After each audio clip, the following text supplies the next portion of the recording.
I never thought setting a boundary would turn me into the villain, but here I am 6 months later questioning everything. I told my partner that I felt sexualized too much. I thought I was being honest, mature, and clear. Instead, he hasn't initiated anything in 6 months, and somehow I'm the bad guy. My name is Megan, I'm 38 years old, and I've been with my partner Alex for almost 4 years. We live together in a small town in Michigan. From the outside, our relationship looks solid. We laugh, we travel, we share responsibilities. But intimacy, real intimacy, has become the quiet problem neither of us knows how to fix. In the beginning, Alex was very affectionate. Compliments, touches, playful flirting. At first, it felt good. I felt wanted, desired, seen. But over time, something shifted inside me. The affection started to feel one-sided. Like it always led somewhere, like every touch was a suggestion, not just connection. I didn't feel unsafe. I didn't feel disrespected in a dramatic way, but I started feeling reduced to my body. Like the first thing he noticed about me wasn't my mood, my stress, or my day, but whether I seemed available. I kept that feeling to myself for a long time.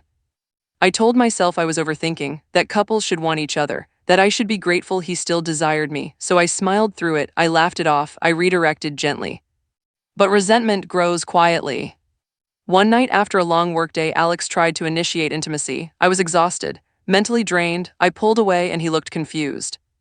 "What's wrong?" he asked. And instead of giving my usual soft excuse, I told the truth. "I feel like you sexualize me too much," I said.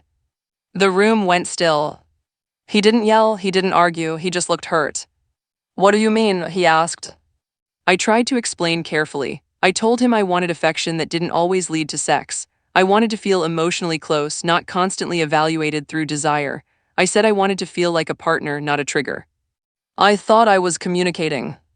He nodded slowly and said, "Okay, I hear you." That was it. I expected follow-up questions, a conversation, maybe even a little disagreement. Instead, something shut down. The next day, Alex didn't touch me at all. No hugs from behind, no playful kisses. Nothing I noticed, but I told myself he was just processing. A week passed. Then 2. Then a month. 6 months later, nothing had changed. Alex stopped initiating entirely. He became polite, careful, almost distant. When I tried to cuddle, he'd stiffen slightly, then relax like he was reminding himself it was allowed. One night, I finally asked, "Why don't you touch me anymore?" He looked surprised. "I thought you didn't want that." I didn't say I didn't want intimacy, I said. I said I didn't want to feel sexualized all the time. He frowned. "I don't know the difference anymore." That sentence hit hard. I started feeling rejected, undesired, lonely in a way that's hard to explain when you share a bed with someone every night. I'd catch myself wondering if he still found me attractive, if I had broken something by speaking up. When I talked to friends, the reactions were mixed. Some said, "Well, you asked for it, what did you expect?" Others said, "He's being dramatic, he should figure it out." None of that helped. The truth was, we both misunderstood each other. Alex later admitted that my words made him feel ashamed, like his desire was wrong, like he had crossed a line without knowing it. So he did the only thing he knew how to do, he shut it off completely. "I didn't want to make you uncomfortable again," he said, "so I stopped."